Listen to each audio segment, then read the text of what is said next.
Hello dear students, achievement academy में आपका स्वागत है। आज डिटर्मिनेंट का पार्ट 5 जिसमें आपको दो चर वाले रैखिक समीकरण के बारे में बताएंगे कि दो चर वाले रैखिक समीकरण जो है उसके हल के बारे में। आप 10th क्लास में भी पढ़े होंगे, लेकिन इस क्लास में जो है आपको डिटर्मिनेंट विधि से जो है आपको दो चर वाले रैखिक समीकरण के बारे में बताएंगे। यहाँ पर दो चर वाले भी रैखिक समीकरण होंगे, तीन चर वाले भी रैखिक समीकरण होंगे। तो इसको देखिए, इस वीडियो में बने रहें और आगे किस प्रकार से पहले इसके अनेक हल होंगे कि नहीं हल होंगे, तो इसके बारे में पहले बताएंगे और उसके बाद आगे देखिए।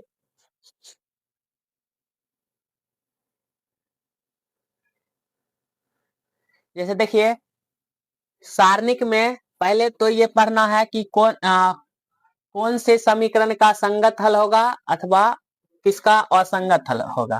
कहने का मतलब है कि अगर कोई सारणिक दिया हुआ है, 2 है, 5 है, 4 है, 8 है, इसका डिटर्मिनेंट निकालेंगे तो यहाँ से देखिए 2 को 8 से गुना करेंगे तो 8 तो 16 माइनस 4 को 5 से गुना करेंगे 4 5 20, तो घटाएंगे तो हो जाएगा -4।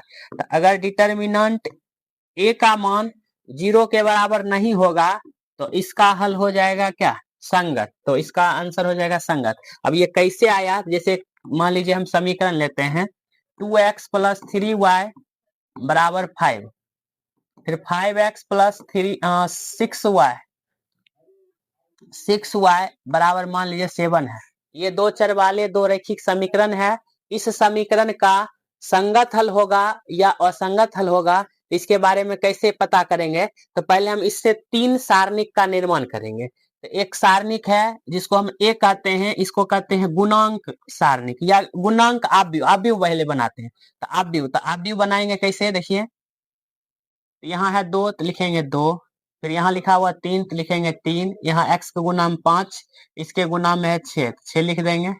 फिर इसके बाद जिसका मान निकालना होता है उसको x मानते हैं, तो x बराबर x और y, और जो बराबर में दिया होता है उसको b कहते हैं, तो b बराबर है 5 और 7 लिख देंगे। अब इसका अनेक हल होगा, मतलब सॉरी संगत हल होगा कि असंगत हल होगा, और उस संगत हल में भी अनेक हल होगा कि एक हल होगा कि कोई हल नहीं होगा, उसके बारे में भी आगे डिटेल्स जानेंगे। यह एक सारणिक है, मतलब इससे बना 2 3 5 6। तो पहले इसका डिटर्मिनेंट निकालेंगे, मतलब इसका मान। तो देखिए 6 को 2 से गुना करेंगे 6 दूनी 12 माइनस 5 को 3 से गुना करेंगे तो 5 तिया 15, तो घटाएंगे तो आ जाएगा -3। तो यहाँ पर ए डिटर्मिनेंट ए का मान -3 आ गया, अतः इसका हल जो होगा संगत होगा। अगर एक और एग्जांपल ले लेते हैं, जैसे मान लीजिए 2x + 3y बराबर 6, 4x + 6y बराबर 7, ये दिया हुआ है। अब इसके संगत हल होंगे कि असंगत हल होंगे, कैसे पता करेंगे। तो पहले एक सिर्फ बना लेंगे, तो ए बराबर हो जाएगा 2 3 4 6, ये निकाल दिए। अब इसका डिटर्मिनेंट निकालेंगे, तो अगर डिटर्मिनेंट का मान निकालेंगे तो 6 दूनी 12 और माइनस 4 तिया 12, तो 12 में 12 घटेगा क्या है 0। यहाँ से डिटर्मिनेंट ए का मान क्या आ गया। यदि डिटर्मिनेंट ए का मान अगर 0 आता है तो इसके कौन से हल होंगे, असंगत हल होंगे। अगर डिटर्मिनेंट ए का मान अगर 0 के बराबर नहीं आया, यहाँ पर डिटर्मिनेंट ए का मान 0 के बराबर नहीं आया, तो इसके कैसे हल होंगे, संगत हल होंगे। और संगत हल में ही अद्वितीय हल होता है, मतलब जिसका संगत हल होता है उसके अद्वितीय मतलब सिर्फ एक हल होता है। असंगत में दो चीज आता है कि अनेक हल भी आता है और कोई हल भी नहीं आता, कोई हल भी आता है, कोई हल नहीं, कोई हल नहीं, ये दोनों आता है। असंगत में दोनों आता है। जब डिटर्मिनेंट ए का मान 0 होगा उसमें अनेक हल भी हो सकता है और कोई हल भी नहीं हो सकता है। तो कब अनेक हल होगा कब कोई हल नहीं होगा उसके बारे में जानते हैं। पहले संगत तो समझ जाइए कि डिटर्मिनेंट ए का मान अगर 0 के बराबर नहीं आया है तो उसके संगत हल होंगे, और संगत हल है तो मतलब इसका एक हल जरूर निकलेगा, अद्वितीय हल होगा। अब आगे देखते हैं कि असंगत हल में जो है कब अनेक हल होगा कब कोई हल नहीं होगा। तो देखिए जैसे एग्जांपल लेते हैं, जैसे आप लोग 10th में भी पढ़े होंगे कि 3x plus 6y is equal to 4। उसके बाद 6x plus 12y is equal to 8।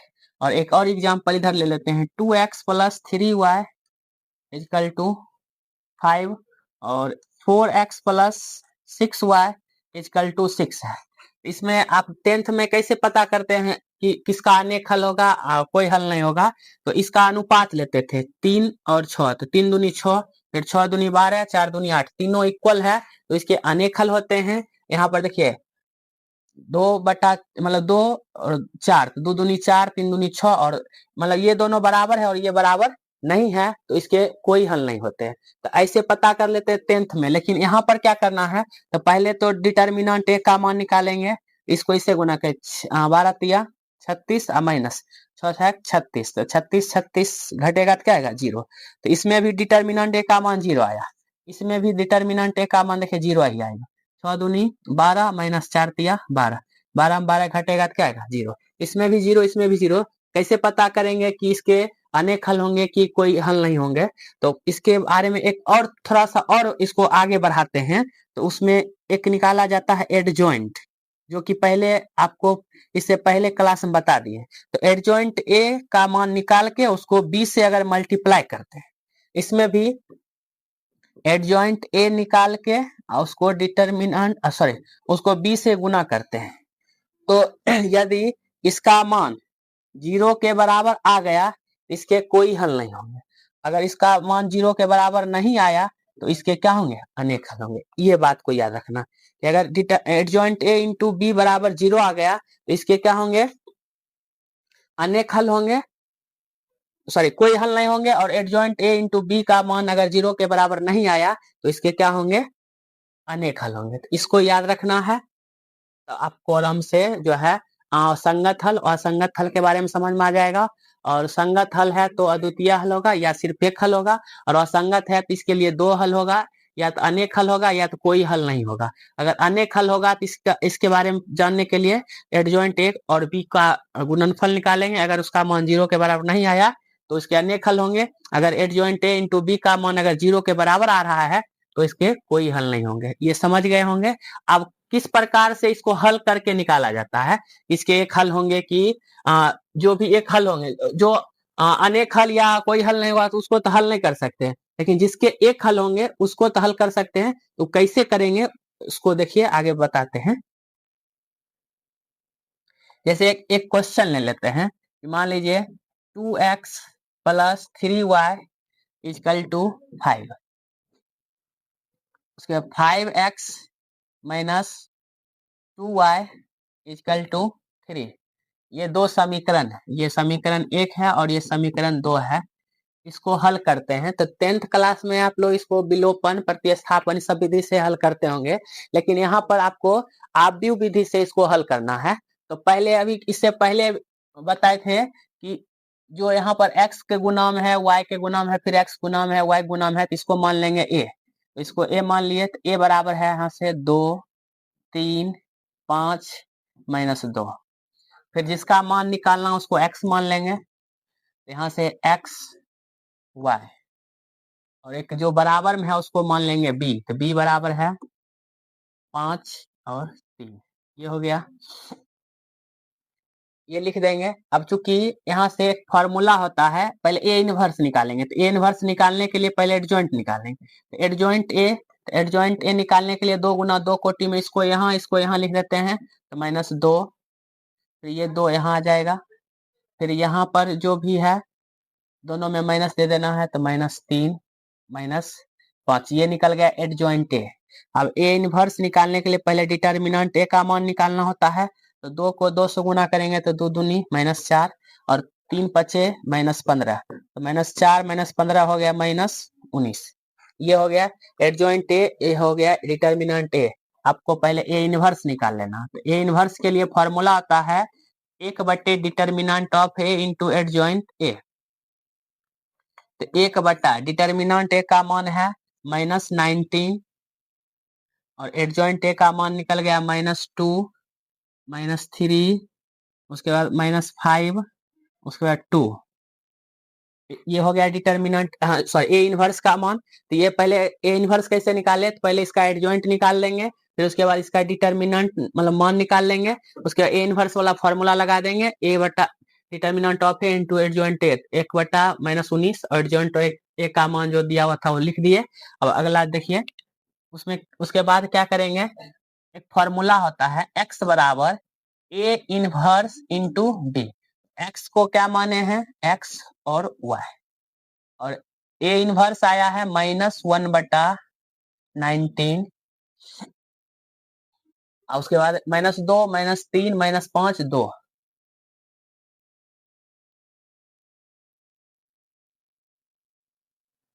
-2, -3, -5 और 2, और इंटू बी का मान था,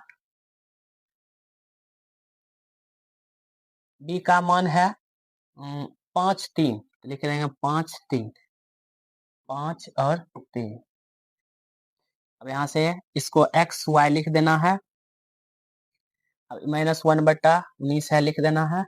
उसके बाद गुना करेंगे, तो रो को कॉलम से गुना करेंगे, 2 को 5 से गुना करें, 5 दूनी -10, 3 को 3 से गुना करेंगे, 3 तिया 9, फिर 5 को 5 से गुना करेंगे, -5 25, फिर 2 को 3 से गुना करेंगे +6, यहाँ आया x या y बराबर -1 बटे 19, फिर इसको 10 और 9 -19, फिर 25 में 6 घटेगा -19।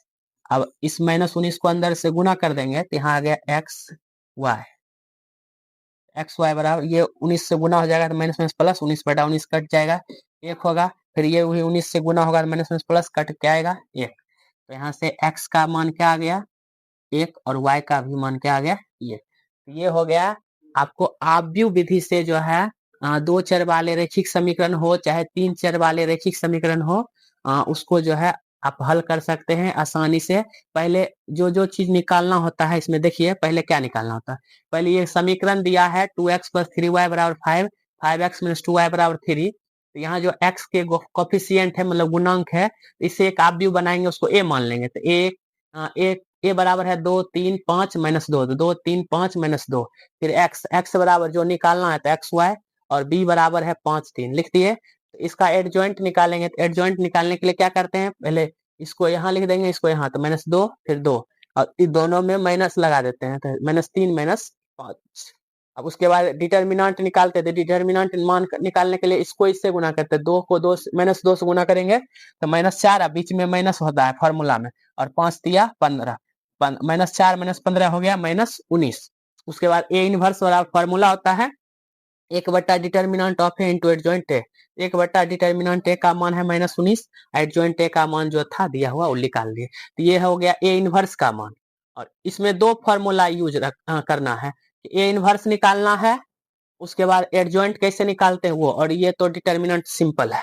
उसके बाद यहाँ से एक और फॉर्मूला है कि x बराबर ए इनवर्स इंटू बी, तो x बराबर जो दिया था वो लिख दिए, ए इनवर्स जो लिखा हुआ था वो लिख दिए, b का मान जो दिया था लिख दिए, -1 बटा 19 लिख दिए। इसको खाली गुना करना है, रो को कॉलम से गुना करेंगे, तो इसको 2 को मतलब संगत अवयव को संगत अवयव से, 2 को 5 से 5 दूनी -10, 3 तिया -9, फिर 5 5 25, 3 दूनी 6, -10 -9 -19, 25 में 6 घटेगा -19। अब इससे भाग देंगे तो 19 में 19 से भाग देंगे तो आ जाएगा 1, और फिर 1 बटा 19 है, उसको 19 से गुना करेंगे तो 1 आएगा। तो x का मान देखिए 1 है, y का भी मान 1, तो x बराबर 1, y बराबर 1।